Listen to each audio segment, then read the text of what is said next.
everyone. Welcome back to the Talkoffame podcast. I'm your host, Kylie Montigney, and today we are honored to have Sam Weinberg. Sam is the executive director and co-founder for Path to Progress, which is a no-holds-barred group led by Gen Z developing the future of progressive policy while building political power for young Americans. Path to Progress is an amazing organization that is making a difference for Gen Z all over the world. I've been following Sam's work for about a couple months now, and his work is seriously amazing. Especially political. I know a lot of people know I love to learn about more government, what's going on. So this like Path to Progress is definitely a really great source. But I'm super excited to welcome Sam to the podcast. Thank you so much for taking the time to chat. How are you today? I'm great. Thank you so much for having me. It's great to be here. Absolutely. I'm super happy to have you on and chat with you. But what does your day to day kind of look like as a co-founder and executive director for Path to Progress? It really varies. Just as some background, Path to Progress is the only think tank and advocacy group led by and for Gen Z in the country. So our approach to advocacy and policy is four-pronged. We first focus on policy proposals that are innovative and forward-thinking. That takes a lot of different forms, advocating for those on social media, lobbying for those, advocating for those, with members of Congress, with state legislators, and also putting out long-form, comprehensive, data-driven, research-driven policy proposals. So policy is like our first bracket. Then second is advocating for those policies, like I mentioned, on the state and federal level. Third, we work to elect people who share our values, share our policy goals, and we work with them to develop policies to run on as well. Yeah, sorry. Oh, I was just wondering. I was what do you do for kind of state legislators and stuff like that? Do you only do Pacific states, or do you do all over all over the country? Um, we don't have a presence in all 50 states. We are mainly focusing, I think, in the next year on California, New York, Minnesota, and Michigan, maybe Illinois as well, because we've seen a lot of really impactful progressive gains in those states, and we think those are the states that are most likely to pass legislation that we would be in support of. But we're not restricted to any states. We work with people from all over the country, and as we continue to expand, hopefully we will have a presence in all 50 states and be lobbying all 50 state legislatures. Yeah, how when you go to a different state legislators or go to, national level all over the country, when you chat with these people that are legislators or who are run these type of things, how would they usually react when you kind of go to them and tell them your mission and what you plan on doing? Again, that depends on the person a lot. I mean, it can be sort of negative. I was having a conversation with someone who's a state delegate in Maryland who I suggested to this person that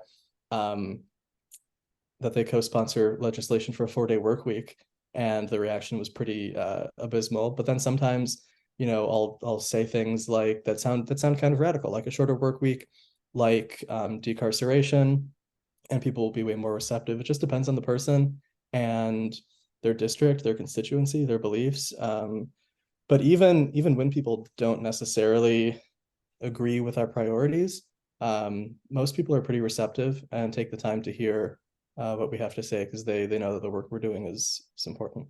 Definitely. I know for example, a 4-day work week, I know with having a 4-day work week, people can have both negative and positive reactions to 4-day work week because, you end at work a day earlier, but also just have a shorter, week in terms of work and much easier schedule to have things much more easier in terms of their life and what they want to do, for example. No, yeah, absolutely. The 4-day work week provides a lot of freedom and flexibility, also an increase in productivity in a lot of cases. So we think of it as a pretty common sense policy, but not everyone's there yet. Yeah, definitely 100%. But how does Path to Progress kind of help develop progressive policy? Usually someone just has an idea and we run with it. So that can be an idea from our team, that can be an idea from a public figure, it could be an idea from the academic sphere, from a sociologist or a philosopher or a social critic or something like that.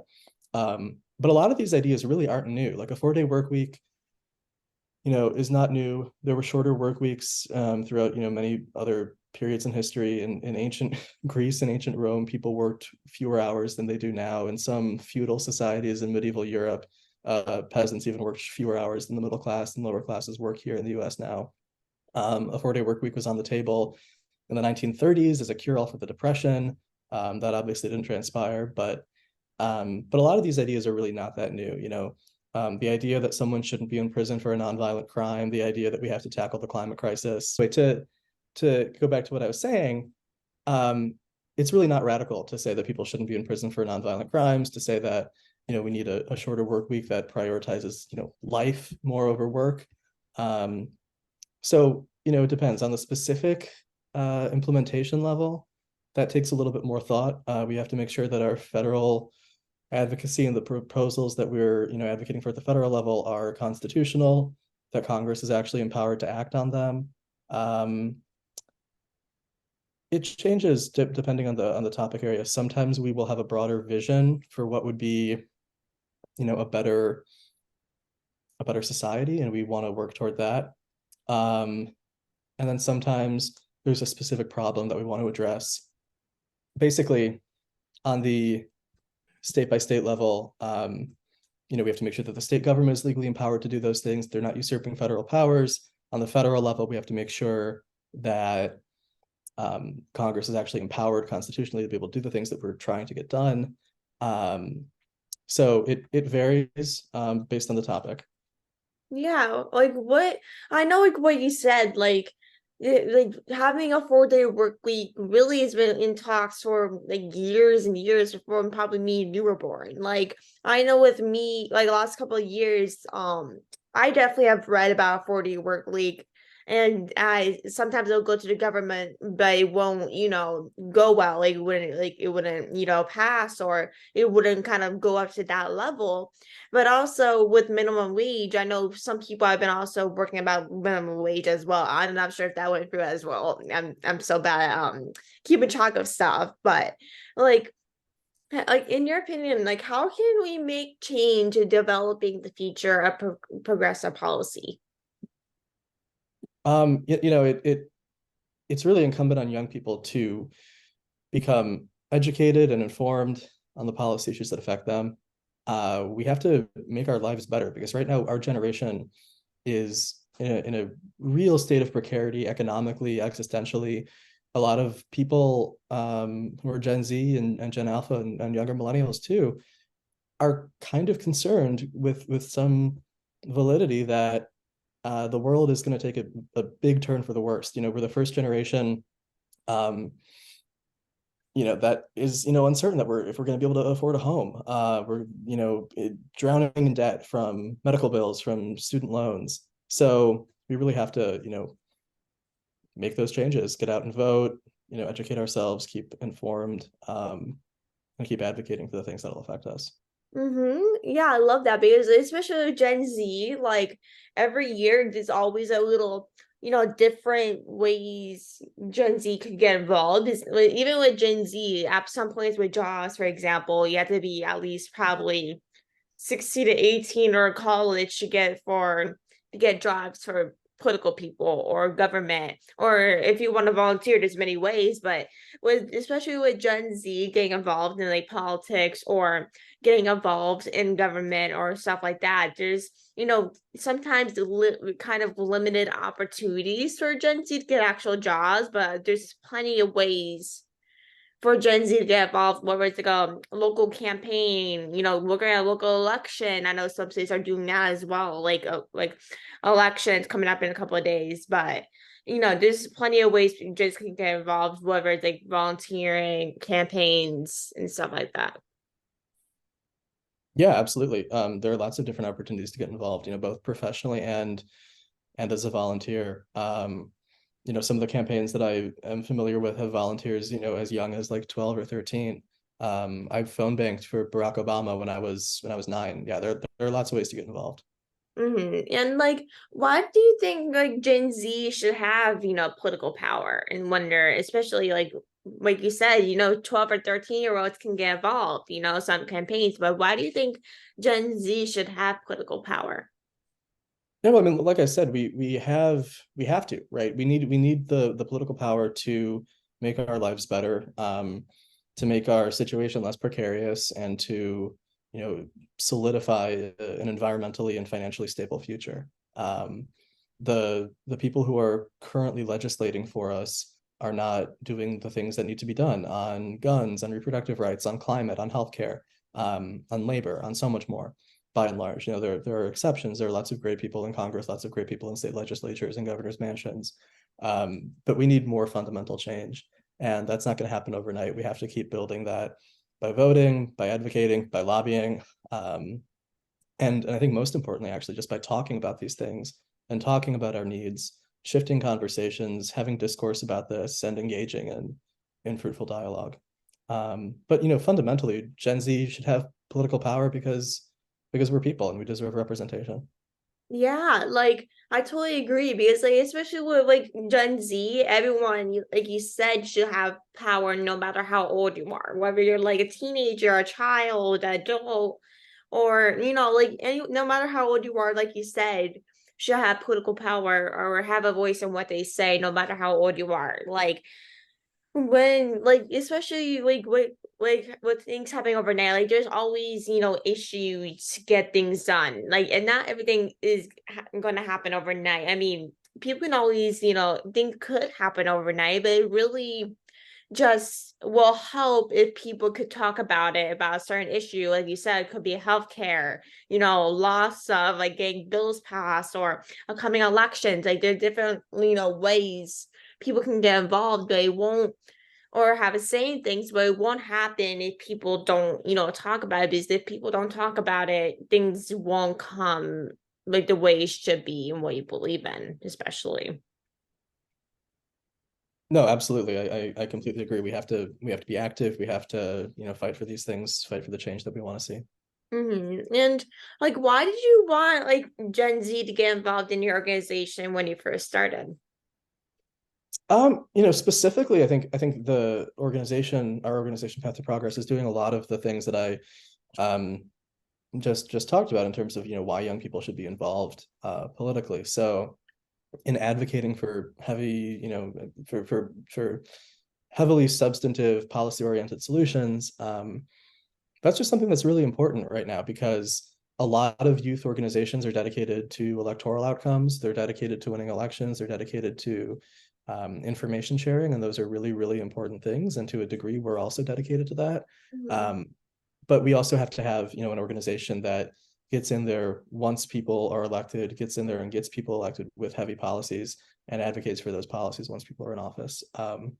Elections don't matter unless there's legislation after them that is significant, that significantly impacts people's lives for the better. So when I talk to young people, other young people who want to get involved potentially, that's the main focus. That's the main pitch of what we do. That's unique. That's different. It's policy heavy. It's a little bit more cerebral. It's a little bit more wonky, but it's rewarding.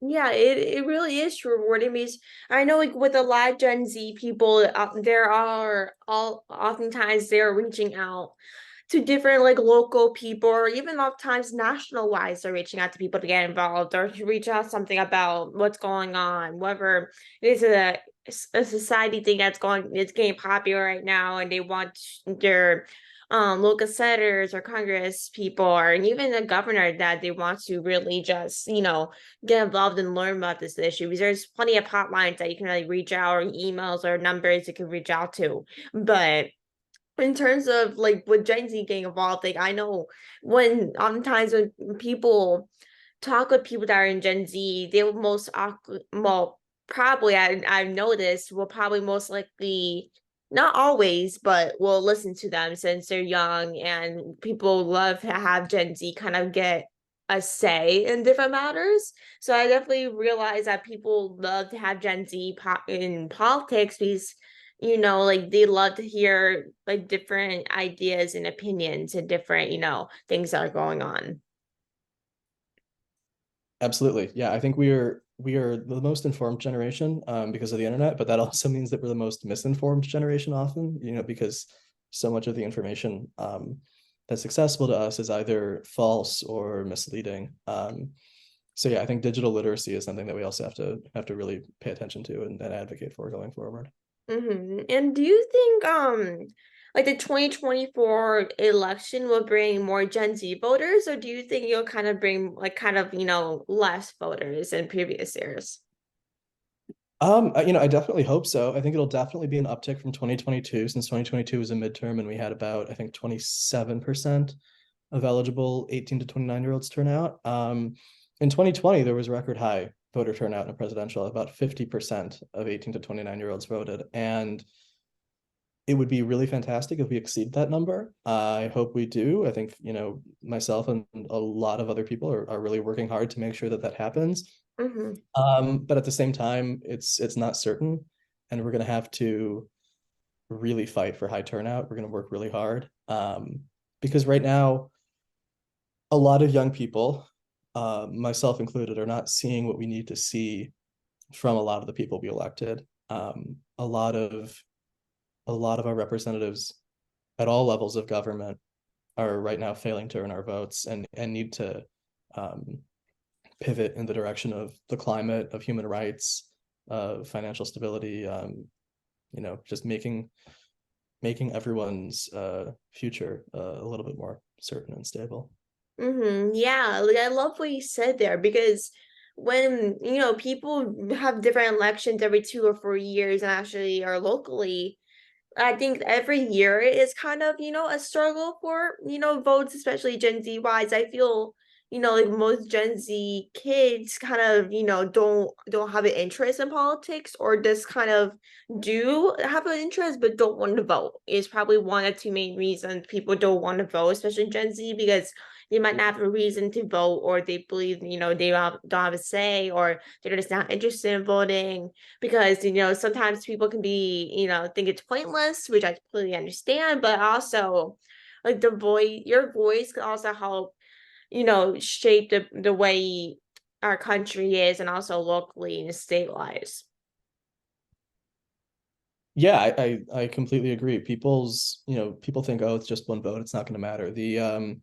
I think it was the New Mexico House of Representatives was decided by 2 votes last cycle. So it really can make a difference. And like several thousand, several million raindrops make a storm. You can have one vote actually be impactful if it's combined with others. 100%. And like how would you describe politics? Like I know like people have different definitions of how they would describe it. And also, like, people sometimes don't know what politics really kind of is. Like, they just kind of see all the media and government things, all everything that's on the news. But what is kind of politics about? Like, how would you kind of g give an explanation about what politics is from like your experience? Yeah, I mean, it kind of depends on who you're dealing with and what you're advocating for. I think um, in the late 1800s, the satirist Ambrose Bierce said that politics is the conduct of public affairs for private advantages, and that's pretty cynical, but I think it's quite true still. But politics also has a lot of ways that we can tangibly improve people's lives. Um, that's what politics is to me, or at least what it should be, and we can make it more so by voting and by electing the right people and advocating for the right policies. But essentially, politics is the opportunity to make people's lives better, to make your own life better, to make your loved ones' lives better, to make the country and the world better. And again, we're not quite there yet. We don't have people who are dedicated to that, pursuit to the degree that we need to.